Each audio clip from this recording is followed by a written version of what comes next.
Muy buenos días, queridos idontonautas. Les saluda su amiga Diana Montoya desde el aula virtual de inteligencia dental. El día de hoy con una interesante conferencia patrocinada por nuestros queridos amigos de Neodent. Es un gusto para mí presentarles al doctor Luis Parás con el tema Rehabilitación de arcadas completas, filosofía con Morse. Muy buenos días, doctor, bienvenido. Muy buenos días. Bueno, antes que nada quiero agradecer a la empresa Neodent del grupo Straumann por haberme invitado a dar esta conferencia y quisiera compartir con ustedes primero algo de la filosofía con Morse y después ya entrar de lleno a los casos de rehabilitación completa de arcadas con implantes con filosofía con Morse. Primero quiero rápidamente revisar los criterios de éxito que se manejaron históricamente. Para 1979 teníamos que un criterio de éxito era que hubiera una movilidad en los implantes de 1 milímetro en cualquier dirección, que hubiera algo de radiolucencia, que la pérdida de hueso no fuera mayor a 1/3 vertical de la altura de hueso, que la inflamación gingival respondiera al tratamiento periodontal, y un servicio funcional de 5 años en 75% de los pacientes. Estos criterios de éxito realmente eran tan pobres y tan bajos que por eso la implantología no era considerada como una especialidad viable en la odontología. Para el advenimiento de la osseointegración descrita e introducida a la odontología por el doctor Brånemark, los criterios de éxito se modificaron y para 1986, publicado en el primer volumen del YOMI, vemos que el criterio de éxito ha crecido y primero tenemos que el primer año de servicio va a haber una pérdida de 1.5 milímetros alrededor de la cresta, lo que podemos ver aquí, ¿no? La unión del implante con el pilar protésico y una remodelación de 1.5 milímetros, o normalmente se estabilizaba este remodelamiento óseo hasta la primera cuerda. Entonces, un implante sin movilidad clínica, ninguna evidencia de radiolucencia periimplantar, pérdida ósea promedio de 1.5 milímetros en el primer año, seguida de 0.1 milímetros por año. Que hubiera ausencia de dolor, molestia o infección y un éxito del 85% a 5 años y del 80% a 10 años. Ahora, estos criterios de éxito se han ido modificando y vamos a ir viendo en dónde estamos hoy en día en el criterio de éxito. Pero esta era la propuesta inicial de los implantes Brånemark. Eran implantes con hexágono externo, con superficie pulida o como salía del torno, con un intermediario protésico para poder hacer una prótesis de arcada completa con el diseño Toronto o el diseño de aguas altas. Entonces, la primera gran ayuda a la osseointegración y al mantenimiento del hueso fue el tratamiento de las superficies. Y el tratamiento de la superficie, ya sea aditiva o sustractiva, fue ayudando a que la osseointegración fuera más rápida y fuera más eficiente y fuera más estable. Cada casa comercial tiene una diferente manera de tratar la superficie del implante y son maneras propietarias de utilizarlo. Pero los tratamientos de superficie de las primeras generaciones fueron aditivos, poniéndole hidroxiapatita o titanium plasma spray, o sea, plasma de titanio. Y ahora lo que se utiliza más es los métodos sustractivos, que son a través del grabado de la superficie del titanio o del arenado o una combinación de láser o rayado o arenado más grabado ácido. En fin, cada casa tiene su tratamiento propietario para la superficie. Ahora, la descripción de la técnica del switcheo de plataforma fue descrita por Richard Lazara en 2006. Y anecdóticamente esto lo empezamos a utilizar cuando los implantes de mayor diámetro empezaron a salir al mercado. No teníamos pilares protésicos del mismo diámetro que el implante, entonces con un implante de 5 milímetros le poníamos un intermediario protésico o un pilar protésico para la plataforma 4.1. Esto empezó a hacer que hubiera un switchó de plataforma accidental, involuntario, pero se empezó a ver que había una menor remodelación ósea alrededor de los implantes que recibían un switcheo de plataforma. Entonces, lo que podemos ver en esta imagen es un implante en el cual, en el momento de ser expuesto, aquí lo vemos del lado izquierdo, el implante está cubierto por tejido blando cuando hacemos un protocolo de 2 cirugías.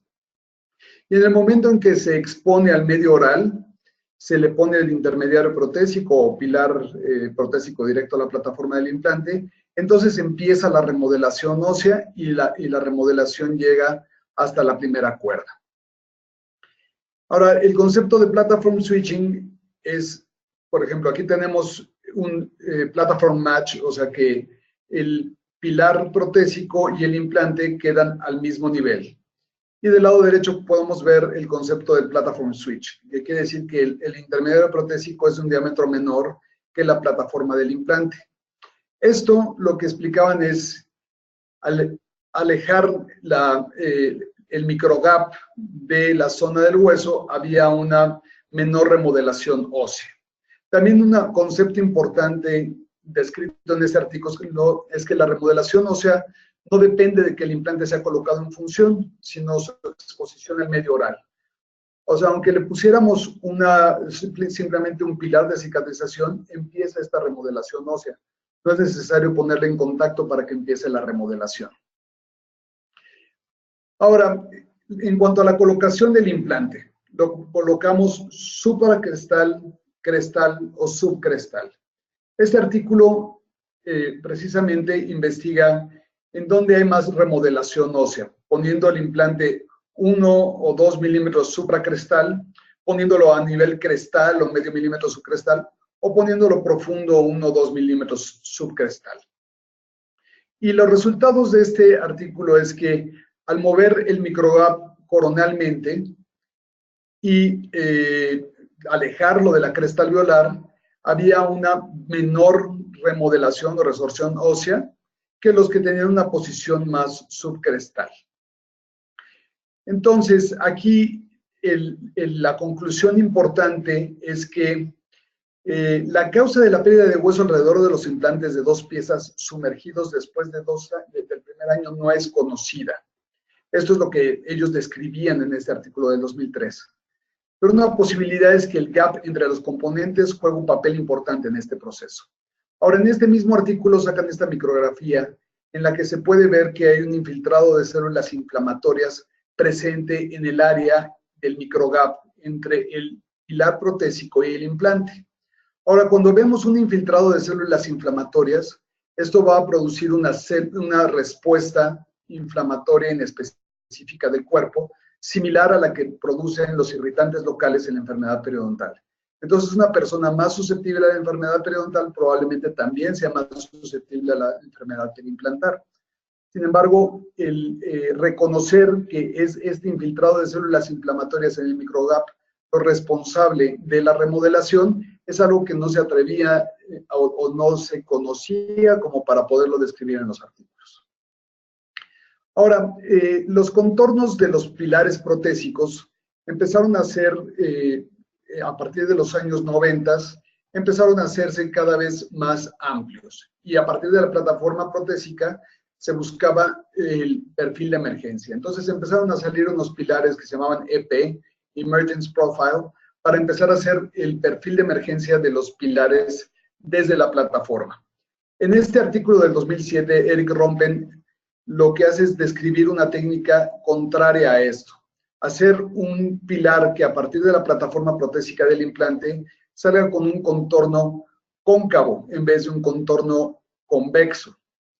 Esto lo que resulta es en un anillo de tejido conectivo alrededor del implante, lo cual le da espacio a los tejidos perimplantares y hace un mejor sellado de esos tejidos conectivos alrededor del pilar protésico. Entonces aquí tenemos el método convencional, la osteotomía convencional con el countersink o con el avellanador, para poder poner un pilar con el perfil más amplio que la plataforma del implante, los perfiles de perfil de emergencia. La técnica ahora es hacer una preservación con un avellanado más pequeño y salir con un pilar que tenga su superficie cóncava para lograr acomodar mejor los tejidos periimplantares a nivel del pilar protésico.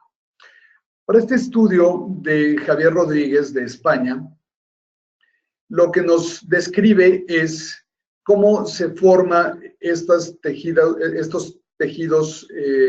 conectivos alrededor de los pilares en implantes con switcheo de plataforma. Y lo que hicieron fue, en la segunda cirugía, poner cicatrizadores, y después de que habían pasado, creo que 8 semanas, para que estuviera bien formados los tejidos alrededor del cicatrizador, con un sacabocados se sacó el cicatrizador con todo el tejido conectivo. Y esto es lo que pudieron hacer histológicamente en humanos, poder comprobar que se hace un tejido conectivo de fibras circulares todo alrededor del pilar del cicatrizador, y este tejido conectivo circular hace un sello efectivo para evitar el ingreso de bacterias y de irritantes locales hasta la plataforma del implante. Entonces, las fibras circulares de colágena pueden ser el factor clave para estabilizar los tejidos blandos alrededor de la rehabilitación, inhibiendo la migración apical y protegiendo al hueso subyacente. Entonces, es otra razón por la cual podemos saber que un perfil de emergencia cóncavo va a tener mejor resultado en el sello biológico alrededor del implante que un diseño convexo. Ahora, aquí también describen que la resorción ósea periimplantar puede ser explicada por 2 hipótesis primordiales. El efecto de la inflamación, de la infiltración inflamatoria en la interfase o microgap, y lo que es importante es la estabilización del tejido conectivo por las fibras circulares. Entonces, el Glossary of Maxillofacial Implants, este glosario, ya teníamos el Glossary of Prosthodontic Terms en el JPD desde hace varias décadas, pero en el volumen de julio-agosto del 2017 del YOMI se publica este glosario trabajado por el International Team for Implantology, el ITI, y les quiero compartir esta definición de microgap que viene en este glosario. Y dice, microgap es el espacio microscópico entre 2 componentes, específicamente entre un implante y un pilar, y es considerado fuente de irritación crónica o contaminación, creando una respuesta inflamatoria.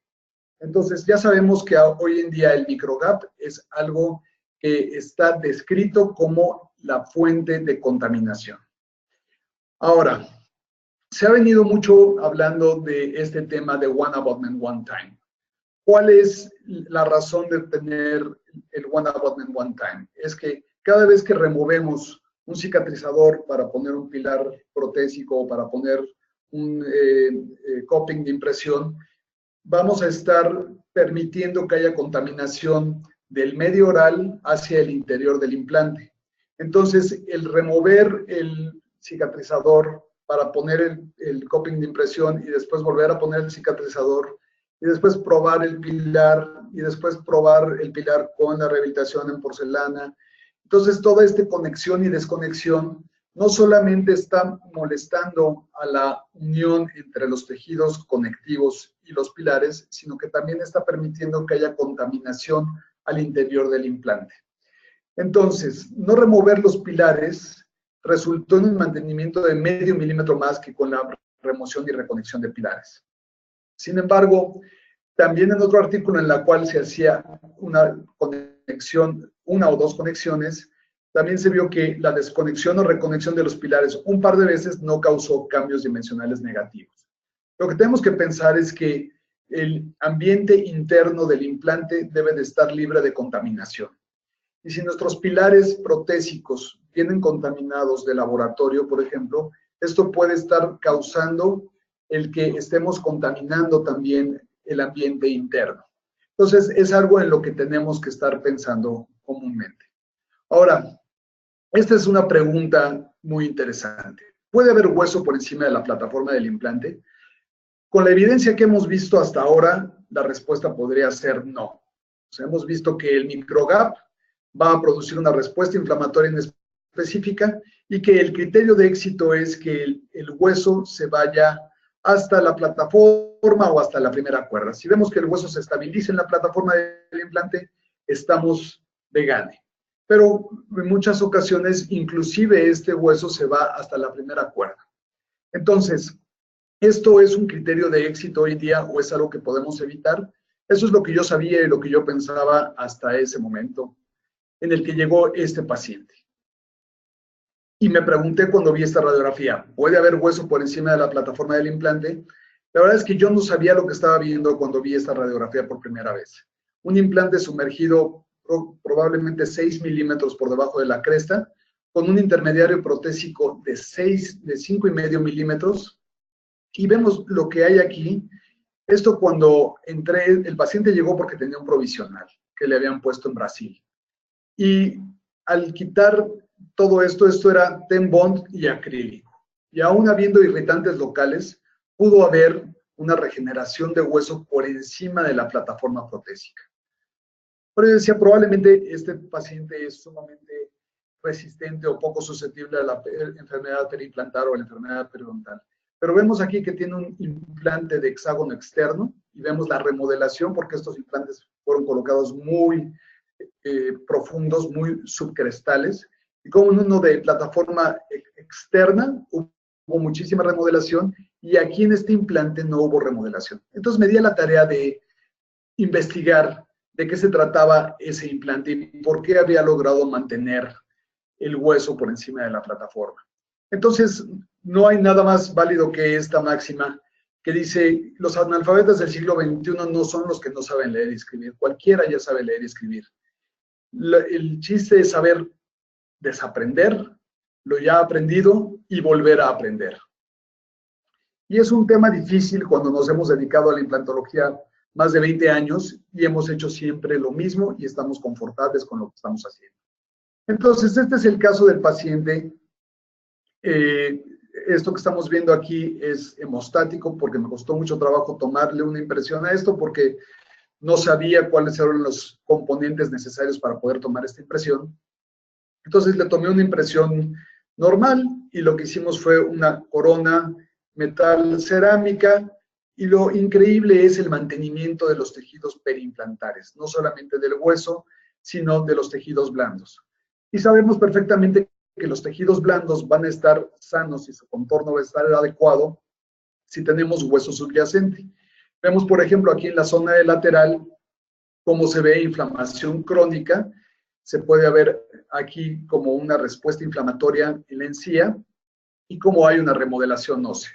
Entonces, aquí lo que pude descubrir es que este es un implante de cono Morse de Neodent y este es un intermediario protésico de 5,5 milímetros para una prótesis cementada. Entonces, bueno, en este artículo nos describe como lo que siempre hemos visto. Se pone el implante a nivel crestal y después de exponerlo, se va a ver una remodelación del hueso que se estabiliza a nivel de la primera cuerda. Pero veamos el artículo completo. Aquí, en este animal de experimentación, en un perro, se pusieron un implante de cono Morse 2 milímetros subcrestal, un implante de hexágono externo a nivel crestal y otro implante de cono Morse 1 milímetro subcrestal. Y estos son los resultados. El hexágono externo tuvo una remodelación hasta la primera cuerda, como ya estamos acostumbrados a ver y como era el criterio de éxito de 1976. Pero el implante de cono Morse logró mantener el hueso por encima de la plataforma, ya que el implante se colocó de manera subcrestal. Entonces veamos la diferencia. Aquí vemos la remodelación y vemos la desorganización de los tejidos periimplantares, de los tejidos blandos periimplantares. Con el implante de cono Morse, lo que vemos es que se pone subcrestal, se logra mantener el hueso crestal a la plataforma del implante y la organización de los tejidos periimplantares es una organización muy similar a la que podríamos encontrar en un periodonto sano. Entonces, Esto es simplemente algo que se encuentra en los artículos o es algo que podemos nosotros lograr en nuestra práctica diaria. ¿Cuáles son las causas y consecuencias de los micromovimientos de los implantes?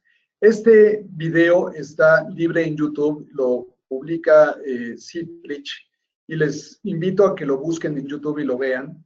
Les hice un pequeño resumen de este video para que vean cómo al poner un implante con Platform Match, esto es un implante de 4 milímetros de diámetro con un intermediario protésico de 4 milímetros de diámetro. Entonces vemos cómo se abre la plataforma en el momento de ponerle carga. Ahora vemos uno de Platform de 5 milímetros de diámetro, Platform Match también, y vemos también cómo al momento de ponerlo en movimiento se abre la unión entre pilar e implante. Ahora veamos uno de Platform Switch y vemos cómo la unión se abre muchísimo menos. Entonces, no solamente el microgap lo estamos alejando del hueso, sino que también el efecto del switcheo de plataforma hace que haya menos micromovimiento. Ahora, ¿qué pasa con este micromovimiento en el ambiente oral? Si se hace esta microradiografía con líquido, vamos a poder ver cómo en el momento de hacer movimientos penetra líquido entre el pilar y el implante. Ahora, en el medio oral, ¿qué va a tener este líquido? Fluido crevicular, sangre, saliva, bacterias. Entonces, todo el ambiente interno del implante va a estar contaminado y va a tener bacterias, lo cual va a hacer una respuesta inflamatoria a nivel del microgap. Entonces, ¿qué es lo que pasa cuando tenemos un asentamiento plano? Ya sea una conexión interna o una conexión externa. Vamos a ver que en el momento de ponerlo esto bajo fuerzas funcionales, se va a abrir la interfase, el microgap. Cuando tenemos una unión cónica, lo que vemos es un efecto de cuña en el cual mecánicamente va a atorar un cono dentro de otro cono, lo cual hace prácticamente desaparecer el microgap y hace que no haya manera de que haya una infiltración de líquidos y por lo tanto no va a haber un intercambio del exterior al interior y viceversa y no va a haber una contaminación. Esto es lo que permite que se mantenga el hueso supracrestal. Entonces, la colonización bacteriana dentro de los implantes es algo que se habla cada vez más en la literatura. ¿Y qué es lo que pasa? Por ejemplo, en este artículo en el que se pusieron 28 implantes, 14 de cono Morse con un pilar estándar y 14 con conexión interna tetralobular. Sometidos a un baño de Escherichia coli por 500,000 ciclos y después hubo una medición de torque de desconexión y muestras para el cultivo. Los resultados son, en el de cono Morse, 1 de 14 muestras resultó contaminada y el torque de desinserción aumentó. Y la conexión interna, 12 de 14 muestras resultaron contaminadas y disminuyó el torque. Ahora, también, ¿por qué aumenta el torque de desconexión en un cono Morse? Porque al poner a funcionar un cono dentro de otro cono, cada vez se va a ir haciendo este efecto de cuña más fuerte y va haciendo que la unión sea cada vez más precisa y más apretada. En una conexión interna, lo que vemos es que disminuye el torque porque depende en gran medida del tornillo, el cual va fatigándose conforme le ponemos más ciclos. Vemos, por ejemplo, cómo se comportan los pilares de cono Morse, y el cono Morse ha demostrado en muchos artículos mantener una superioridad en el diseño, menor formación de microgap, mejor mantenimiento del torque y mayor estabilidad del pilar. Entonces, también en la estabilidad de nuestra prótesis, sabemos que vamos a tener menor aflojamiento de los intermediarios protésicos o de nuestra rehabilitación, teniendo una conexión cono-Morse. Los sistemas de implantes que utilizan la conexión cónica tienen mejor resultado en ajuste del pilar, estabilidad y desempeño del sellado.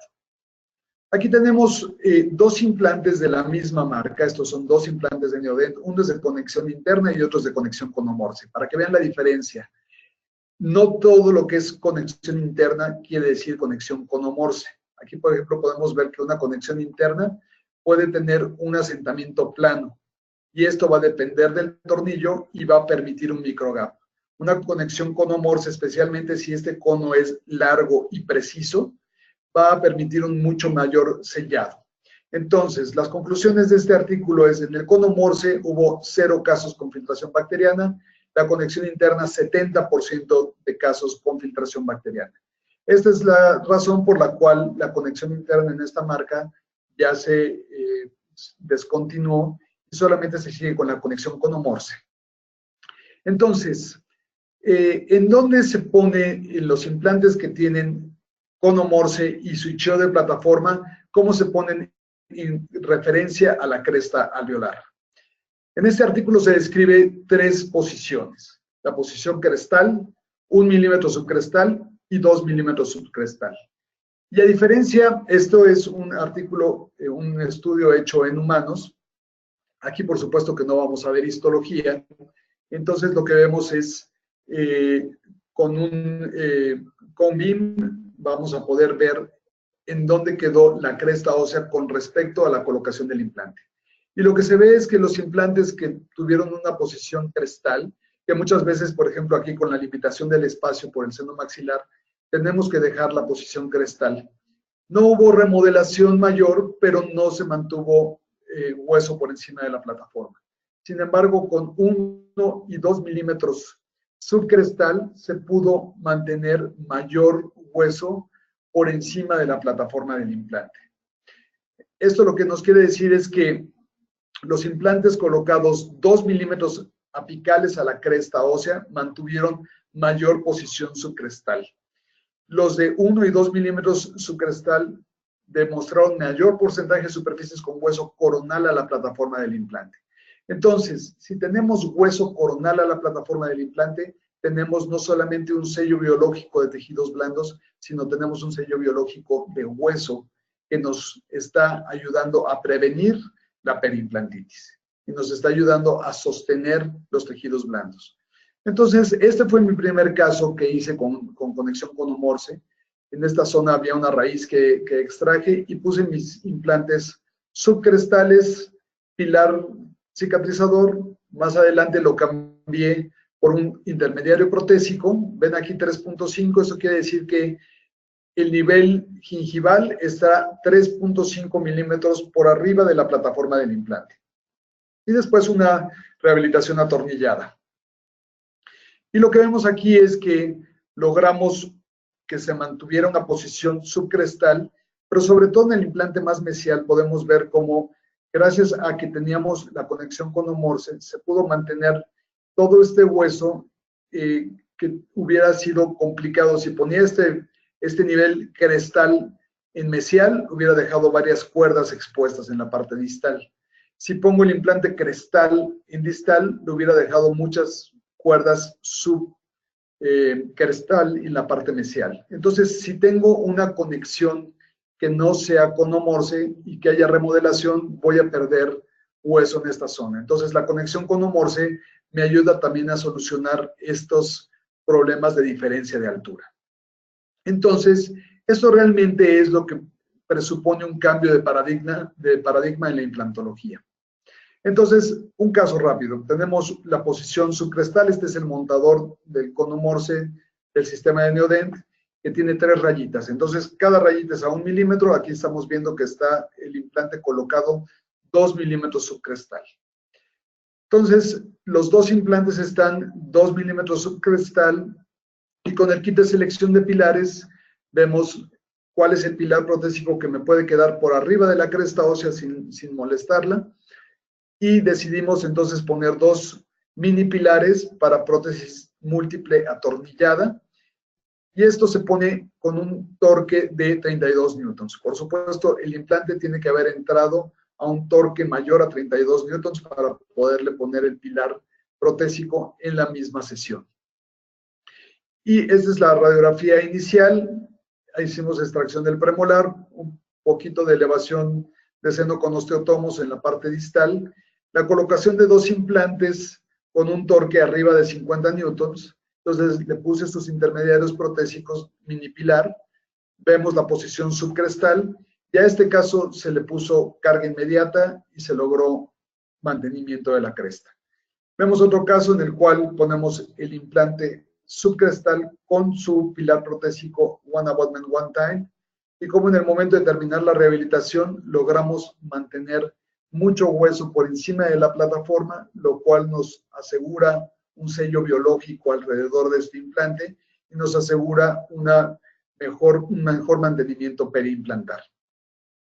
Ahora, en cuanto a la resistencia de este sistema, mucho se ha hablado de que el pilar, al ser más delgado, pueda ser menos resistente. Este es el pilar protésico para conomorse, este es el pilar protésico para un hexágono externo y este para un hexágono interno.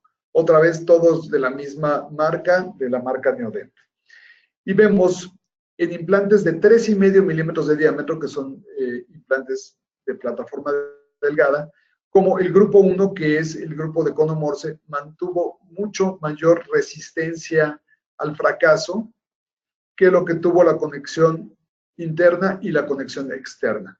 Por supuesto, en la altura 1, o sea, 1 milímetro de altura, es mucho más resistente, pero a medida que vamos aumentando la altura entre el implante y la posición en la que se pone la carga, hay mucho más brazo de palanca. Sin embargo, vemos este valor de 800 newtons para poder llegar al modo de fracaso. Ahora aquí no solamente es importante cuánto resistió, sino el modo de fracaso.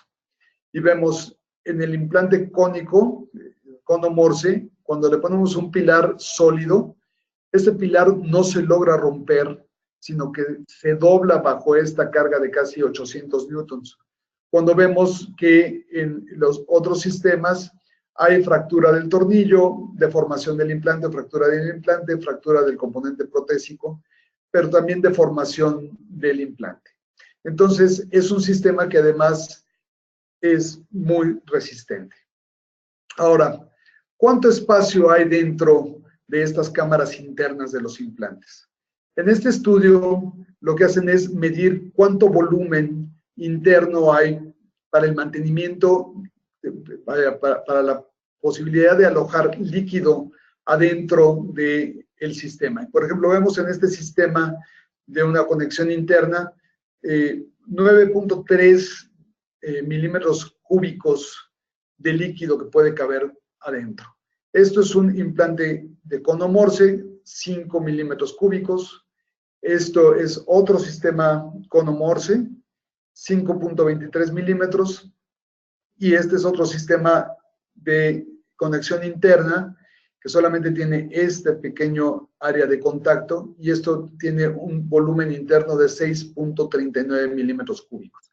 Entonces, la cantidad de líquido que puede alojar en su interior el implante también es importante. Pero también lo muy importante que aquí mencionan es que en la conexión conomorse no había una separación detectable entre el implante y el pilar, lo cual hace un sellado mucho mayor.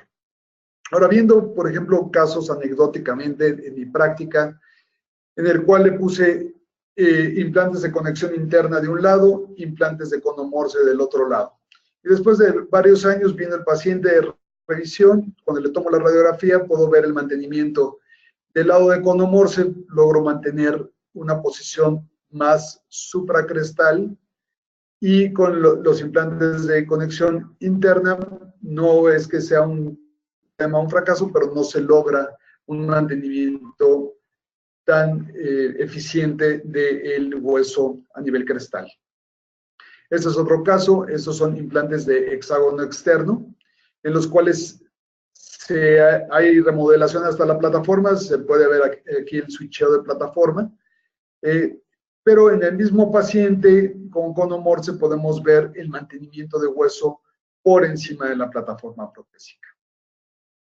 Entonces, la conexión conomorse del sistema de Neodent no solamente es una conexión cónica, sino es una conexión cónica muy larga y luego tiene muy poco espacio interno en el cual pueda alojarse líquido. Es algo que también tenemos que estar bien conscientes de que cuando ponemos nuestros pilares intermediarios protésicos, veamos que la conexión esté totalmente libre de sangre, de contaminantes, de líquidos, que esté seca antes de poder poner nuestro intermediario protésico, para evitar que haya líquidos que puedan contaminar. Entonces, ¿cuáles son las características que vemos aquí? Un switcheo de plataforma, un perfil cóncavo, una posibilidad de poner la colocación subcrestal, poder poner el intermediario protésico específico para arcadas completas, que es de lo que vamos a hablar ahora, poder hacer el one abutment one time, o sea, poner el pilar protésico el día de la cirugía y ya no moverlo, lograr estabilidad de torque, eliminación del microgap por ser una conexión cónica larga y de un sellado perfecto, para que no haya infiltración de bacterias. Entonces, esto es el implante de Neodent con su sistema de cono Morse, y este es el mini pilar que vamos a utilizar para las arcadas completas, que puede ser un mini pilar recto o un mini pilar angulado a 17 grados, como vemos aquí, o mini pilar angulado a 30 grados, que son las opciones que tenemos.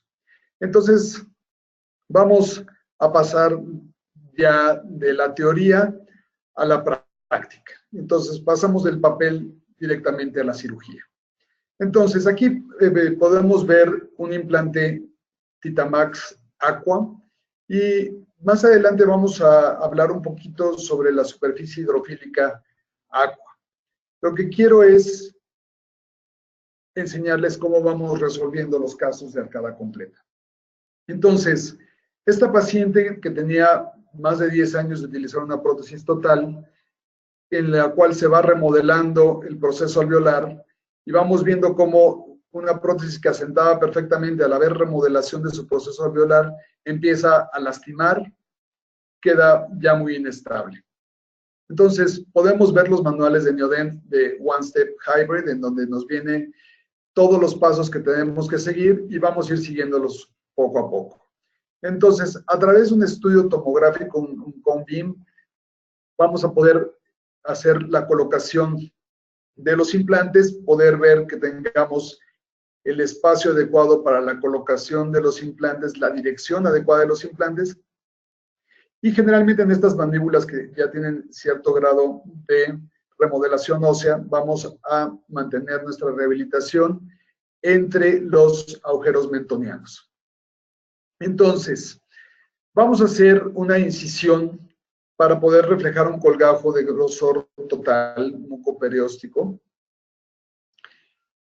Y lo que tenemos que hacer primero es nuestra incisión que quede distal al agujero mentoniano, y poder reflejar un colgajo de grosor total e identificar en dónde está la salida del agujero mentoniano. Ahora, también lo que tenemos que ver aquí es estas crestas que se ven en la tomografía, existen también en la boca del paciente, y esto es importante remodelarlo antes de terminar nuestro caso. Vemos el lado derecho, cómo identificamos la salida del mentoniano, y ven cómo esto parece como una cresta de gallo. Esta es la remodelación del hueso, que aquí lo podemos apreciar perfectamente en la tomografía. Entonces, esto que podemos ver a través de los tejidos blandos, cuando reflejamos el colgajo, lo vamos a ver. Esto es hueso que siempre está lastimando, y es una de las causas por las cuales los pacientes se quejan de que la prótesis les duele, y por más que la ajustemos, el tener estas espículas y estas navajas óseas por debajo de la encía van a ser un constante dolor para el paciente cada vez que mastica. Entonces, lo que hacemos es remodelar esta cresta. Vamos a remodelar perfectamente todo el hueso de lado a lado para entonces poder hacer la colocación de los implantes. Entonces, es importante que en muchos de estos casos necesitamos hacer un alisado, un aplanado de la superficie del hueso para poder asentar también la prótesis con una superficie plana. Entonces, esto nos limita en muchas ocasiones no poder hacer una cirugía cerrada, porque eso nos impediría poder dejar la plataforma adecuada para el asentamiento de la prótesis. Entonces, vamos a medir la distancia que hay entre el dentario y la posición de nuestro primer implante para poder proveer del espacio adecuado y tener un margen de seguridad para no dañar nuestro dentario y la salida del mentoniano. En este caso vamos a utilizar implantes Titamax Aqua. Estos implantes Aqua es cuarta generación de superficie, lo cual lo hace una superficie hidrofílica, lo cual va a permitir que haya una mucho más rápida osseointegración. Ahora, para la carga inmediata, la modificación de superficie a Aqua no es tan importante digamos, en el momento inmediato, pero sí va a ser importante para una osseointegración mucho más acelerada después de poner la carga. Entonces aquí vemos cómo al extraer el implante, ponerlo en contacto con la sangre, vemos como en una superficie hidrofóbica, el ángulo de contacto entre el líquido y el titanio va a ser un ángulo de contacto mucho mayor que en una superficie hidrofílica en la cual hay una mucho mejor humectación.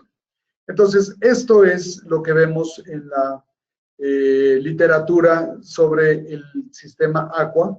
Yo quise ver si esto ocurre también cuando lo colocamos en los pacientes. Entonces vemos, en el momento en que el implante entra en contacto con la sangre inmediatamente empieza a subir por las cuerdas y es una superficie sumamente hidrofílica, lo cual permite que haya un contacto mucho más rápido con la superficie del implante, por lo cual hay una osseointegración más acelerada. Entonces, en estos casos de arcadas completas, no necesitamos bajar los implantes 2 milímetros, con dejarlo 1 milímetro subcrestal generalmente es suficiente.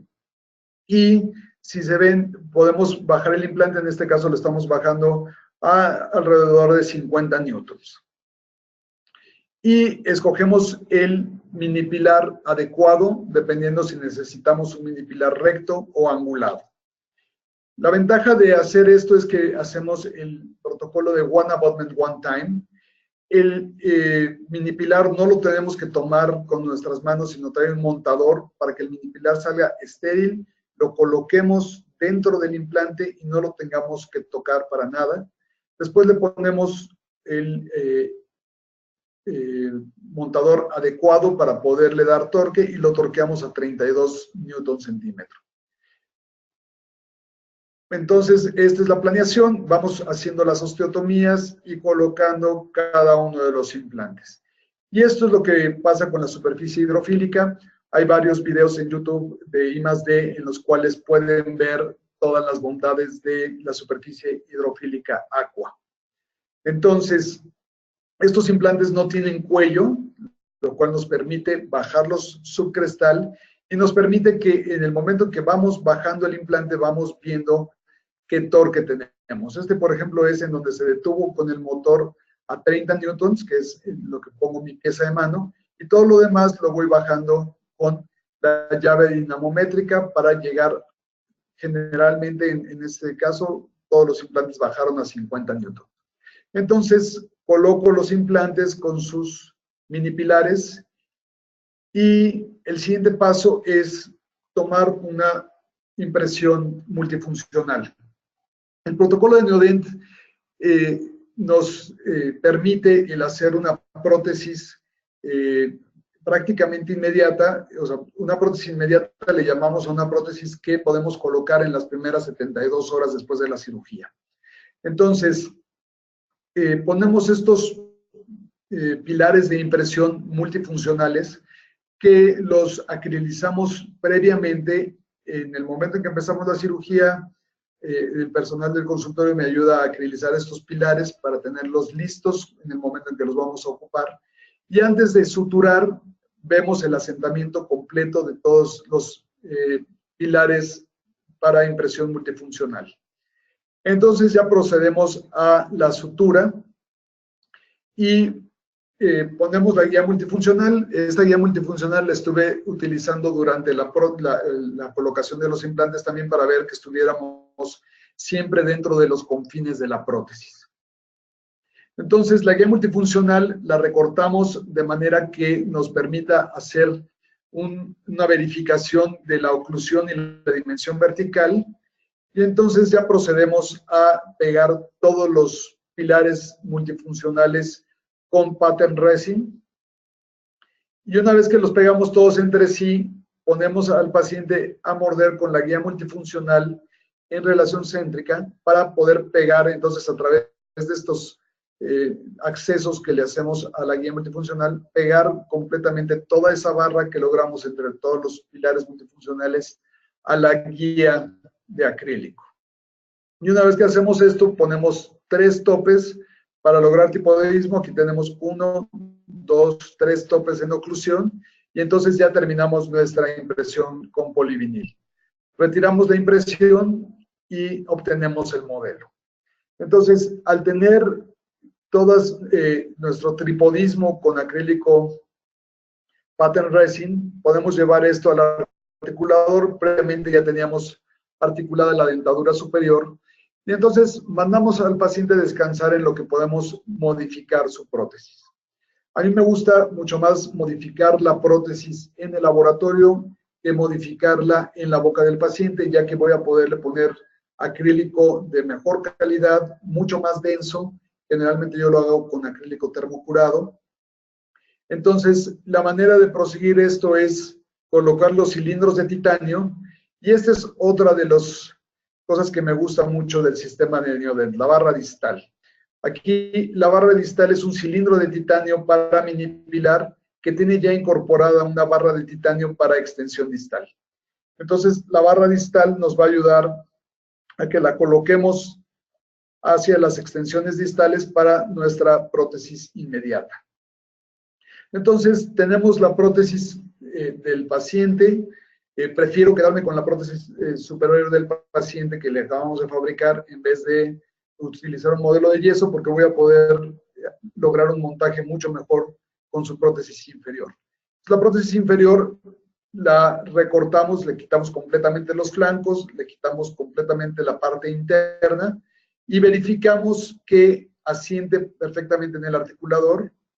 Entonces ya podemos proceder a llenar toda esta zona con cera para poder terminar la prótesis, emuflarla y procesarla, o si quieren utilizar un verticulador, si quieren utilizar acrílico rápido. A mí en realidad me gusta mucho más emuflarla y utilizarlo con acrílico termocurable. Y este es el resultado que obtenemos unas cuantas horas después. Sí es cierto que toma varias horas, pero nos evita varios problemas. Al tener un acrílico denso y de una sola pieza, lo que estamos logrando es una prótesis mucho más rígida, mucho más estable y mucho menos fracturas de la prótesis. Entonces, cuando hacemos un rebase en la boca, a lo que nos enfrentamos comúnmente es a que el paciente regresa con la prótesis transicional fracturada, y entonces sí se vuelve una emergencia porque está poniendo en riesgo la osseointegración de nuestros implantes, si es que alguno de los implantes quedó solo, despegado del resto de la prótesis. Los implantes van a funcionar muy bien en el periodo de osseointegración si están todos unidos, ferulizados a través de la prótesis transicional. Entonces, esto es lo que logramos con esta prótesis transicional, y este punto es el que es muy importante: lograr un asentamiento plano con los tejidos para que no tengamos ninguna superficie cóncava que permita el atrapamiento de placas, sino que toda nuestra superficie debe de quedar plana y convexa en los bordes interno y externo. Una superficie pulida. Aquí se puede ver en dónde está la barra distal, ayudándonos a darle resistencia a esta extensión distal. Generalmente buscamos en el ajuste oclusal que tenga una oclusión muy ligera todos los dientes que van distales a nuestro implante que quedó más distal. Entonces aquí tenemos la radiografía en la que podemos comprobar la posición subcrestal de todos los implantes. Solamente está 1 milímetro subcrestal, y utilicé aquí mini pilares de 1.5 milímetros de cuello. Si queremos, tenemos un tejido blando muy grueso, podemos aunque ponemos nada más 1 milímetro subcrestal, podemos escoger mini pilares de 2,5 milímetros para acomodar un tejido gingival más grueso. Entonces, esta es la tomografía de la paciente ya con los implantes puestos y con la guía tomográfica para hacer el planeamiento de la arcada superior. Entonces, en la colocación inmediata de la prótesis, muchas veces sí tenemos que poner un poquito de anestesia antes de ponerle la prótesis final. Es una desventaja de esperar unas cuantas horas o de un día para otro, pero la ventaja es que le podemos entregar al paciente un producto de mucho mejor calidad, de mucho mayor resistencia y mucho más estable, que nos va a evitar después estar teniendo que atender emergencias de fracturas. Una vez cicatrizado, podemos ver los tejidos blandos. Este es de otro caso en el cual le puse mini pilares angulados, pero igual un protocolo de 5 implantes.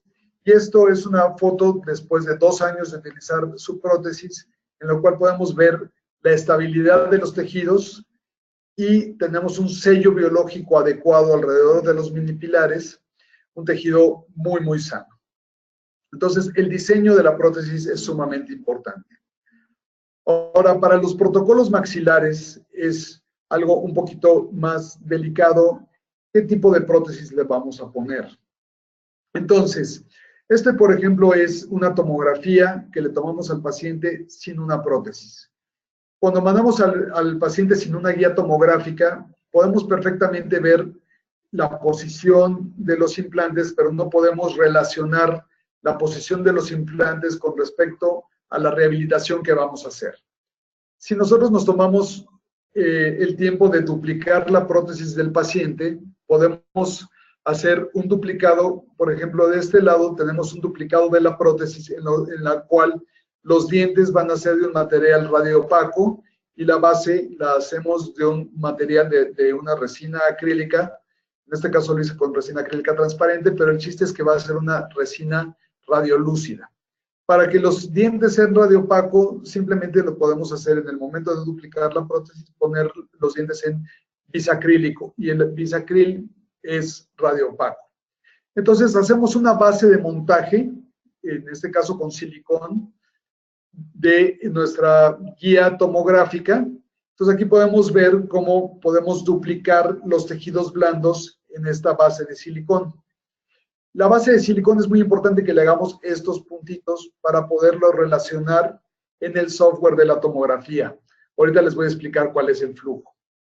Entonces, lo que hacemos es la base en la cual vemos el duplicado de los tejidos blandos, lo vamos a meter a un escáner de banco y vamos a obtener un modelo STL de los tejidos blandos. Después, poniendo la guía tomográfica sobre el modelo, y es importante este punto que lo hacemos sobre el modelo de los tejidos blandos para que lo podamos relacionar con estos puntitos que le hicimos a la base, hacemos un scan para obtener un modelo STL de la prótesis con la base, y si se fijan, estos puntitos, ahorita les voy a explicar por qué es importante. Si hacemos un scan solamente de la guía tomográfica, nos va a servir para poderla sobreponer en la tomografía, pero no nos va a servir para sobreponer los tejidos blandos. El flujo es este. Tomamos la tomografía con la guía tomográfica y entonces ya podemos hacer la planeación y la colocación de los implantes. La posición, número, tamaño de los implantes va a depender de nuestro caso. El chiste es que ya una vez que tenemos planeada una planeación inicial, también podemos colocarle los pilares protésicos que quisiéramos utilizar con la angulación, por ejemplo, estos pilares rectos o estos pilares angulados a 17 grados. Entonces, desde la planeación podemos ir viendo por dónde van a salir los tornillos protésicos. Entonces, importamos al software el STL del modelo que escaneamos, del modelo de los dientes, con la base, y entonces relacionamos los dientes.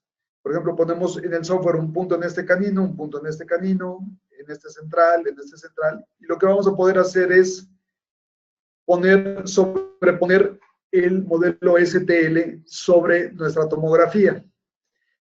Después importamos el modelo STL de los tejidos blandos. El color que le ponemos al modelo STL lo podemos controlar, entonces en este caso le puse rosa para los tejidos blandos y gris para el modelo de la dentadura, para que hubiera contraste con el blanco de la tomografía.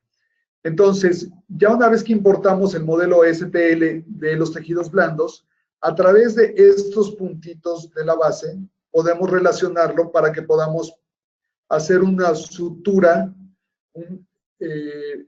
una fusión del modelo de tejidos blandos con nuestro modelo de la guía tomográfica. Entonces tenemos ya toda la información sobrepuesta de tomografía, tejidos blandos y prótesis. Entonces podemos prender y apagar como queramos la prótesis o los tejidos blandos. Entonces podemos ver en el modelo de tejidos blandos, con la prótesis, podemos ver por dónde es el eje de inserción del implante y por dónde va a estar el eje de inserción de los tornillos protésicos. Entonces, aquí vemos 1, 2, 3 y 4 tornillos protésicos, y lo que buscamos es que los tornillos protésicos salgan por la cúspide palatina o por la zona rosa de nuestra prótesis. Nunca queremos que nuestros tornillos protésicos salgan por la parte vestibular.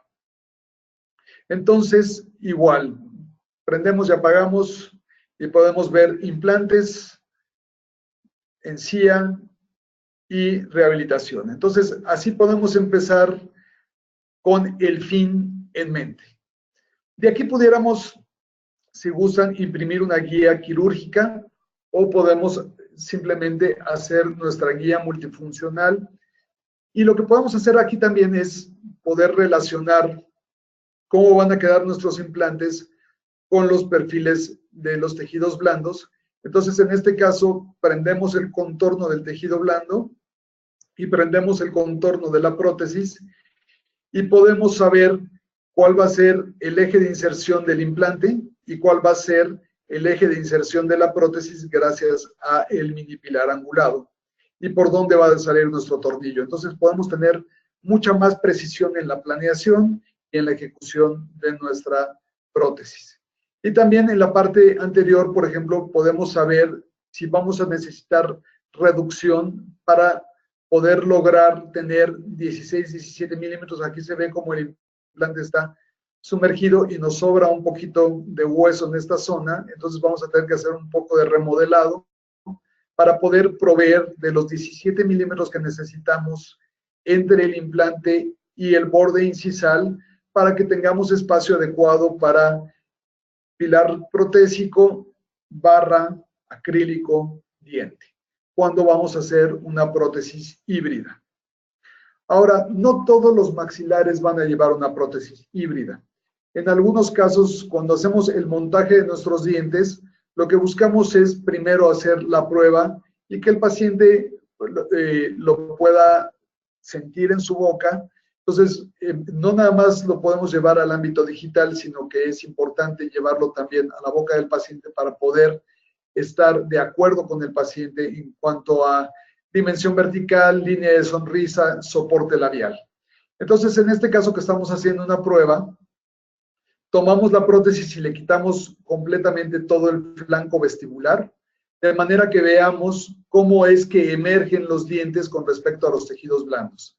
Entonces, cuando no hemos tenido una reabsorción importante de los tejidos duros y tenemos una emergencia adecuada del diente que no necesita una compensación horizontal y vertical de estética rosa, entonces la prótesis puede salir directamente de los tejidos blandos. Y esto es una parte muy importante de nuestra consulta con el paciente, porque tenemos que tomar decisiones de si vamos a hacer una prótesis híbrida o si vamos a hacer una prótesis fija convencional que sale de los tejidos blandos. La estética rosa va a estar proveída por los tejidos rosas naturales del paciente. Entonces hacemos fotografías de frente, de perfil, en sonrisa, Y también es importante que pongamos los dientes en donde los dientes deben de ir. No necesariamente con respecto a los dientes inferiores, porque en este caso es una prótesis en que los dientes están demasiado retruidos y si yo pongo mis dientes en esa misma posición, dejo con menor soporte labial. Aquí lo que platicamos con el paciente es más adelante poder cambiar esta prótesis a una prótesis más adecuada. Entonces, les recomiendo mucho este artículo, es una nueva nomenclatura y indicaciones de los tratamientos en la relación del labio al diente y al reborde residual, en el cual está coautorado por el doctor Ricardo Mitrani. Entonces, bueno, en este caso hacemos nuestra guía multifuncional, ya una vez decidiendo la colocación de los implantes, para una prótesis fija normal y vemos al reflejar el colgajo como no necesitamos una compensación porque los tejidos duros están en la posición adecuada. Entonces, hacemos la colocación de los implantes para poder tener, aquí es mucho más exigente la colocación, la ubicación del implante debajo de cada uno de los dientes, porque aquí no vamos a tener un tornillo que va a salir entre dientes o por vestibular o más palatino, sino que el diente tiene que salir exactamente el tornillo protésico por el cíngulo del diente. Entonces, esto se vuelve una cirugía que tiene que ser mucho más planeada y mucho más exigente. Entonces, ya una vez que hacemos la colocación de los implantes, lo mismo con los cilindros multifuncionales, podemos pegarlo a la guía multifuncional y una vez que está todo pegado, hacemos el registro maxilomandibular.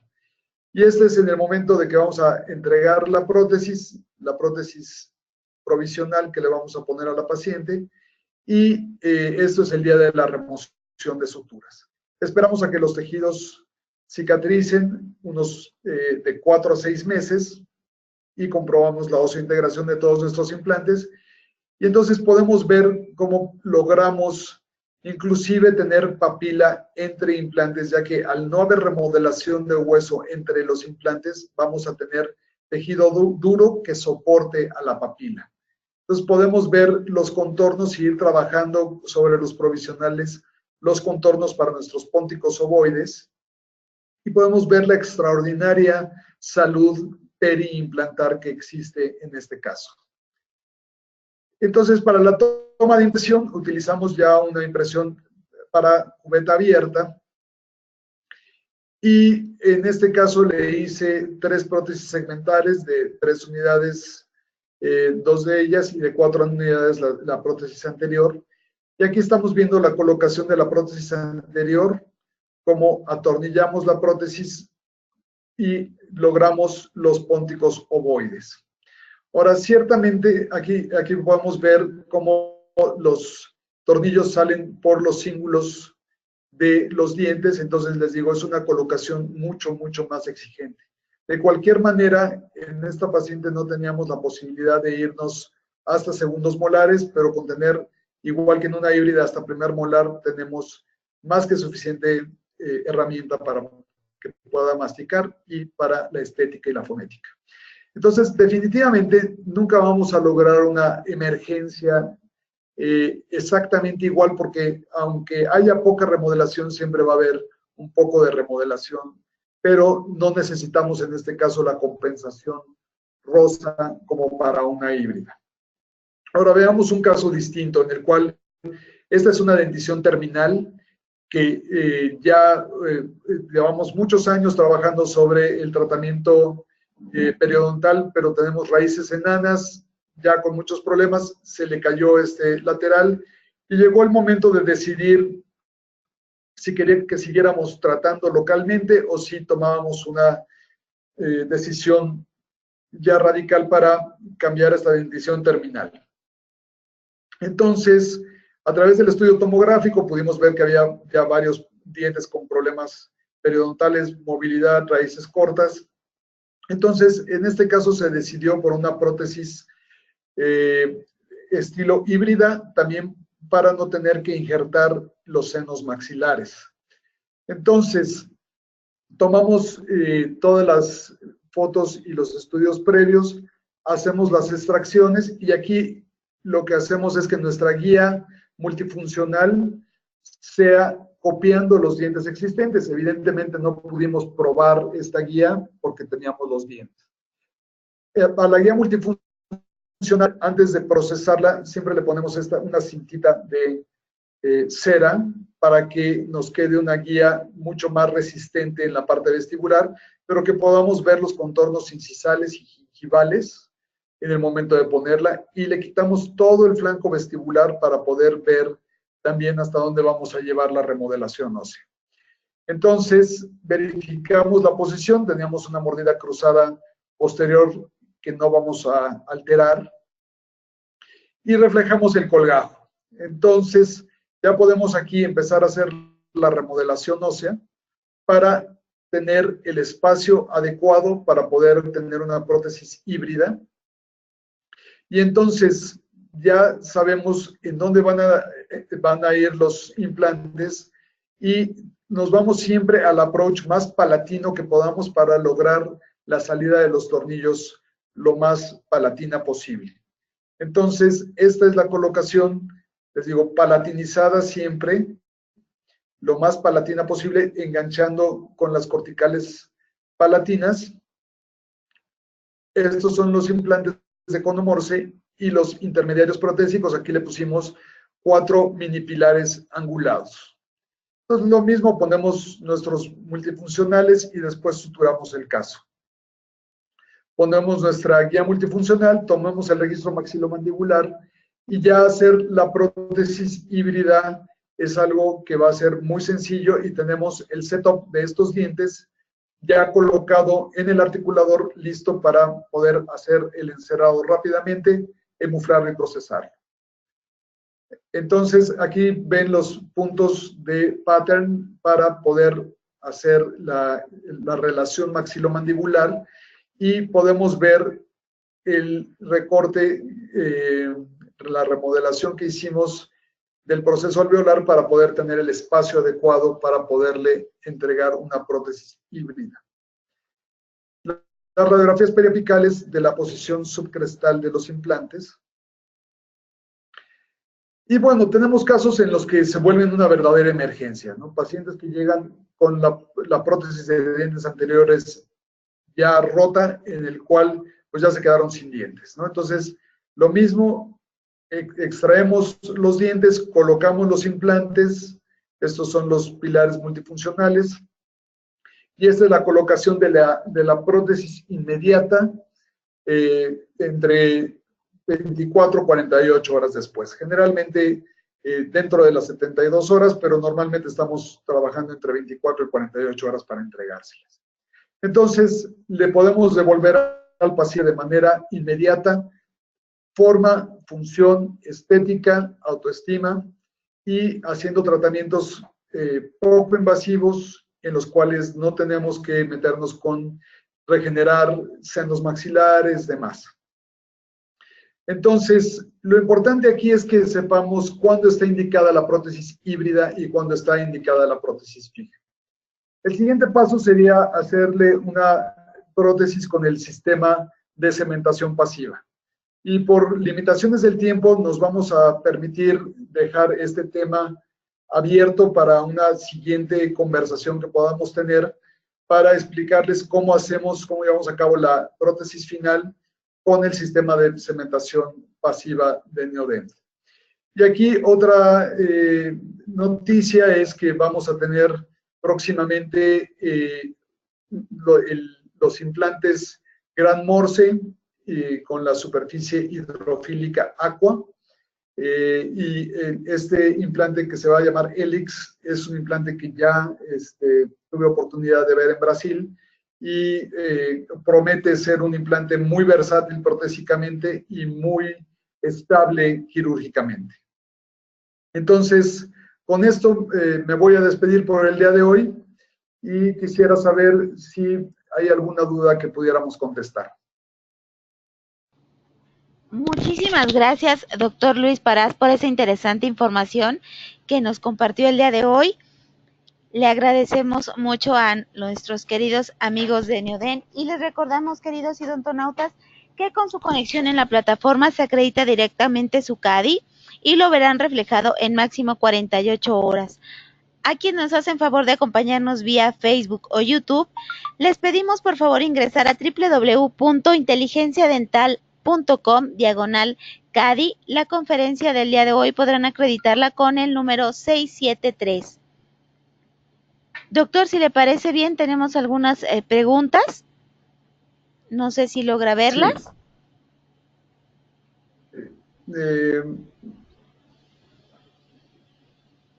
Mire, tenemos una pregunta del doctor Puchi Verón, de Argentina. Le pregunta, ¿cuántos milímetros hay desde la base del implante a la emergencia de los tejidos?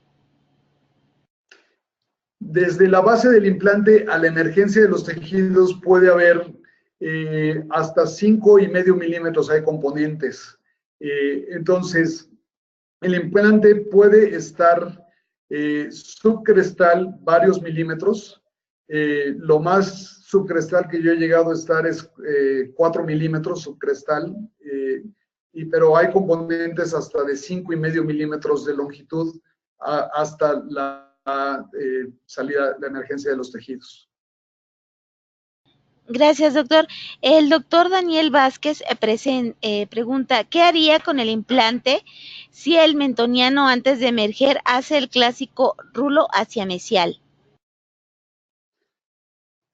Sí, esto es una pregunta que siempre tenemos esta duda de si existe el loop o el rulo mesial al mentoniano. Esto lo tenemos que identificar en nuestra tomografía. Hay quienes opinan que ya ese rulo mesial o loop mesial ya es parte del conducto incisivo. Sin embargo, en algunos casos sí es un verdadero loop que va mesial al mentoniano. Entonces, lo tenemos que identificar en nuestra tomografía para evitar poder hacer un daño al dentario en su emergencia por el mentoniano.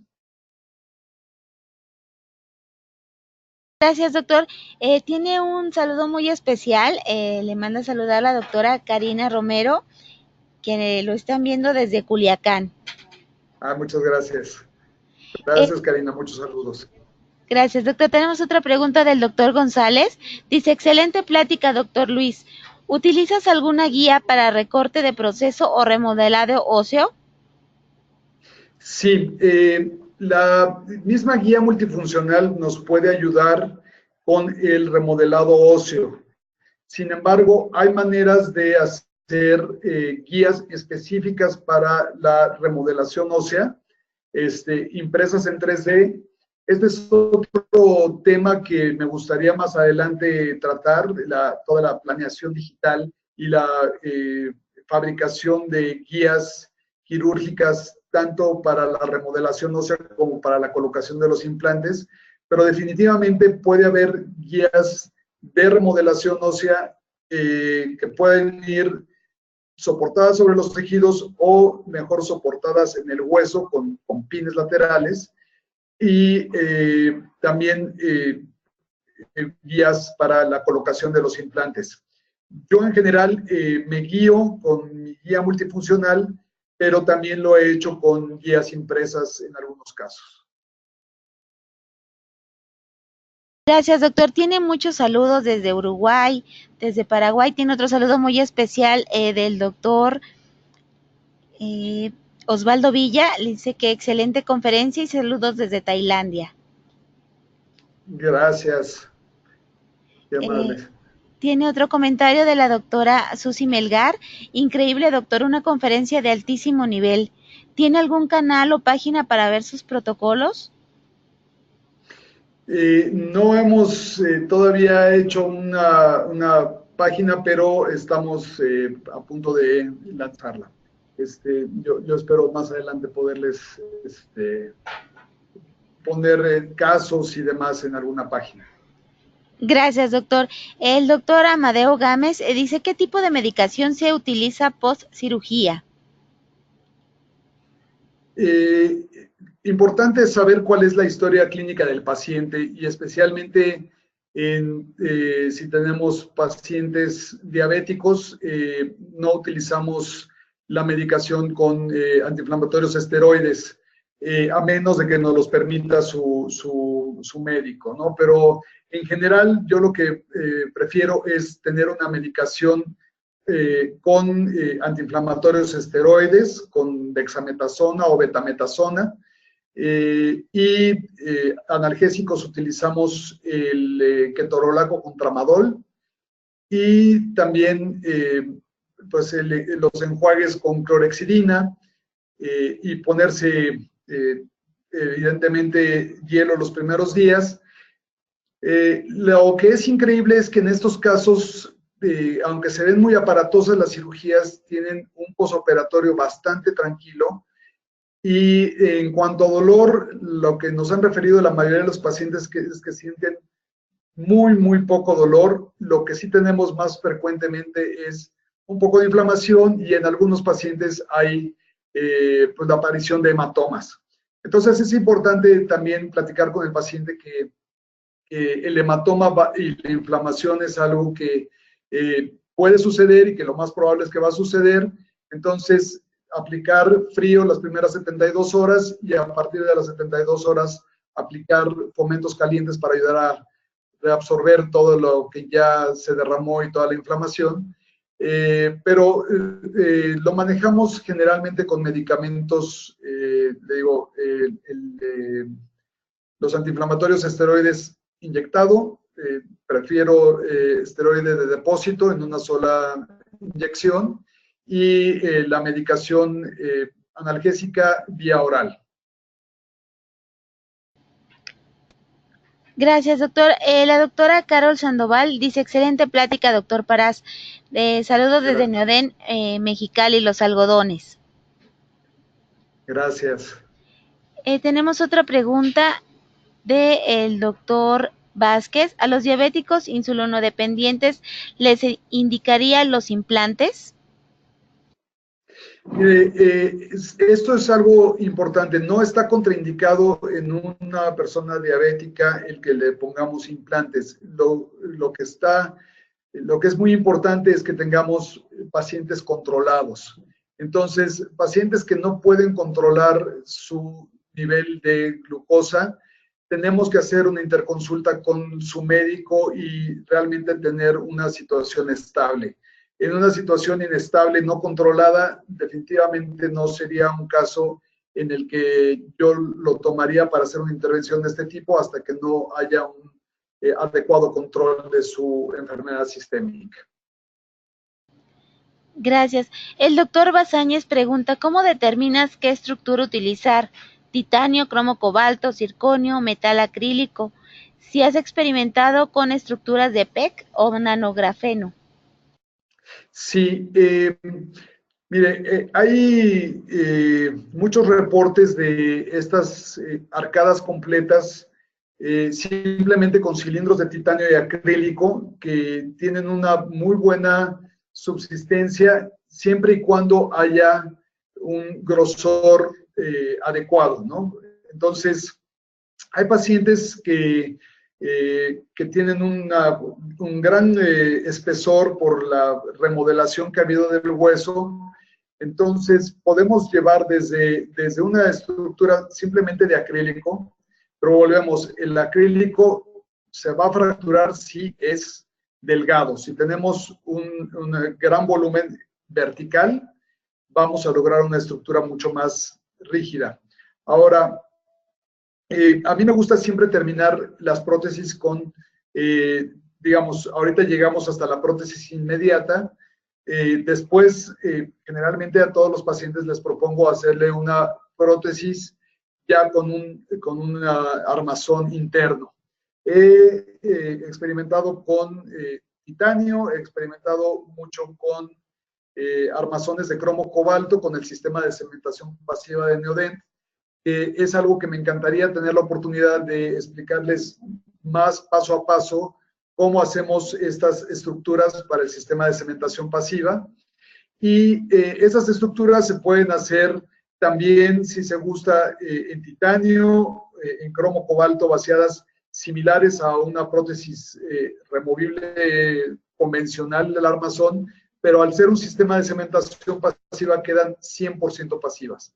Ahora, no he usado las estructuras de PIC, estoy muy bien familiarizado con ellas, pero he trabajado con mucho éxito y con muy buena relación costo-beneficio haciendo mis estructuras metálicas con el sistema de cementación pasiva. Muchas gracias. La doctora Rivera pregunta, ¿qué equipo se usa para hacer la tomografía? Saludos, excelente conferencia. Muchas gracias. La verdad es que hemos podido utilizar tomografías con BIM de cualquiera de las marcas, o sea, podemos hacer el diagnóstico con cualquiera de las marcas de tomografía, digamos, del CONBIM dental. Hace unos años en Querétaro no teníamos todavía nadie que hubiera puesto un tomógrafo CONBIM y los utilizábamos con tomografía helicoidal en el hospital. Siempre es mayor cantidad de radiación para el paciente, mayor costo y a los pacientes muchas veces no les gusta meterse al tomógrafo helicoidal del hospital. Entonces, el CONBIM nos da muy buen resultado y la verdad es que he utilizado prácticamente de todas las marcas de CONBIM con muy buen éxito. Gracias. Tenemos una pregunta del doctor Galván. Dice, buen día, quisiera saber si siempre se usa la extensión distal en la carga inmediata o solo cuando la distancia anteroposterior es favorable, al igual que la altura protética. Muchas gracias por la información. Sí, son consideraciones sumamente importantes las que menciona el doctor. La cantidad de zona volada de cantilever después del implante distal es una consideración muy importante. Si no tenemos un grosor adecuado de la prótesis, esa extensión distal se va a romper con facilidad.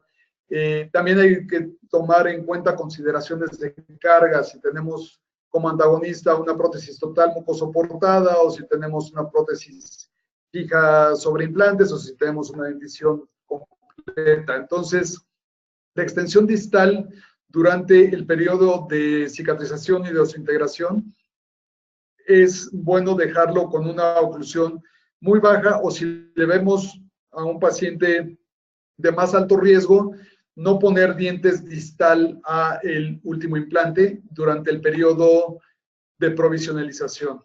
Ahora también en cuanto a el periodo de osiointegración inicial, es importante que le digamos al paciente que va a tener restricciones para la alimentación durante especialmente el primer mes. La restricción que yo les recomiendo a los pacientes es nada que haga ruido. Si el alimento que van a comer hace ruido, no lo pueden comer. Entonces, que no utilicen solamente jugos de frutas, porque eso eleva mucho el azúcar, sino que coman verduras cocidas, atún, ensalada de pollo, pastas, pero cosas que sean fáciles de masticar, que sean nutritivas, que se nutran bien, pero no con alimentos que puedan ponerle una carga mayor. Y la idea es irle poniendo una carga progresiva a los implantes y poco a poco permitirles masticación de alimentos un poco más duros. Pero sí, el restringir también el contacto de nuestra extensión distal es sumamente importante para evitar fracturas de la prótesis y pues, el trazo de palanca del cantilever. Gracias, doctor. Tenemos una pregunta del doctor Pedro Llanos. Doctor Parás, el implante en hélice, ¿qué ventajas protésicas nos va a dar? Acaba de mencionar que es muy versátil, que próximamente llegará a México. Excelente plática y arriba los Pumas.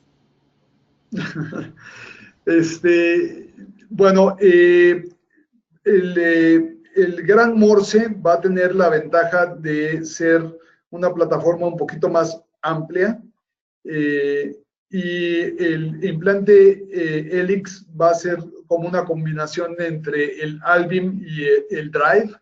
Entonces, es un implante cónico que tiene cuerdas que van a tener muy buena fijación inicial en el hueso. Yo solamente lo he visto en una presentación que nos hizo favor de hacernos el doctor Geninho Tomé cuando estuve en Brasil. Entonces, no lo he manejado todavía en mis manos, pero creo que tiene muchas prestaciones para tanto la parte quirúrgica como para la parte protésica. Especialmente esta conexión un poco más amplia va a ser más fácil la impresión a nivel del implante, que a muchas personas les gusta hacer la impresión a nivel del implante. Yo en lo personal prefiero poner mi pilar final, mi intermediario protésico o pilar final, y tomar mis impresiones a nivel del pilar. Pero pues esto, digamos, le va a dar más versatilidad para los estilos de rehabilitación que cada quien tenga. Gracias, doctor. Tenemos otra pregunta. Dicen un saludo desde Colombia. ¿En cuánto se puede reducir los tiempos entre la colocación de los implantes a la instalación de las prótesis utilizando esta técnica? Bueno, en muchas ocasiones hemos podido colocar la prótesis el mismo día. Todo es también tener a nuestro equipo del consultorio y laboratorio bien entrenados para poder hacer esto de una manera más rápida. Le podemos dar la conversión en unas cuantas horas. Sin embargo, es importante que tengamos pues, el equipo adecuadamente preparado para poder hacer esa conversión. Como les comentaba, al principio yo hacía las conversiones directamente en boca, abocardando la prótesis, haciendo el rebase con acrílico rápido directo en boca.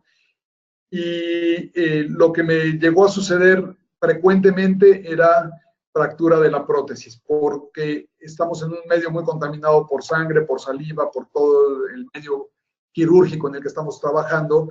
Entonces, me ha dado mucho mejor resultado hacer la conversión en el laboratorio. Ahora, mientras más precisa sea tu colocación de implantes y menos reduzcas la prótesis, y mientras más tus tornillos protésicos salgan por la parte ya sea palatina o lingual, por la parte rosa, la conversión es mucho más rápida que cuando sale por vestibular o cuando salen por los bordes incisales. En fin, las conversiones van a ser más fáciles mientras mejor planeación y ejecución tengas del caso. Pero sí le podemos hacer la conversión en unas cuantas horas. Y podemos llegar a tener casos en los que le pongamos la prótesis al paciente la misma tarde que le hacemos la cirugía. Muchas gracias. La doctora Rivera pregunta, ¿qué equipo se usará para hacer la tomografía? Saludos, excelente conferencia. Para hacer la tomografía, cualquier equipo de CONBIM nos va a poder dar una información muy adecuada para poder analizar. No tengo realmente una preferencia específica por alguna marca de tomografía. Los tomógrafos que hay en Querétaro son de muy diferentes marcas y hemos podido trabajar con todos con mucho éxito. Doctor, tenemos otra pregunta de la doctora Angélica Novia. Nos pregunta, en un paciente con colangitis biliar primaria y esclerodermia, ¿está indicado? ¿Usted lo recomendaría? La verdad es que no tendría yo ahorita la información específica de esa enfermedad. Hay muchas veces que tenemos que ver los específicos de cada una de la presentación sistémica que vemos de cada uno de nuestros pacientes. Entonces, realmente ahorita no tendría yo a la mano manera de contestar el específico de esa pregunta.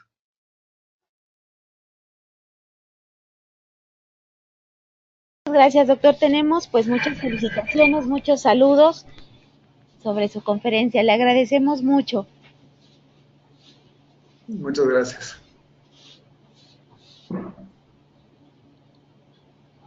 Gracias, doctor Luis Parás, por esta interesante información. Agradecemos a nuestros queridos amigos de Neoden, quienes patrocinaron esta conferencia. pero sobre todo ustedes, queridos idontonautas, que se conectan de todo nuestro país y de países hermanos latinoamericanos. Fue un verdadero placer recibirles el día de hoy en esta su aula virtual I+D en el ciberespacio. Les agradecemos mucho su tiempo, confianza y preferencia. Nos encantará encontrarles próximamente en esta su aula virtual para que disfruten de las interesantes conferencias que tendremos en vivo para ustedes. Se despide su amiga Diana Montoya, que tengan un excelente fin de semana. Hasta pronto.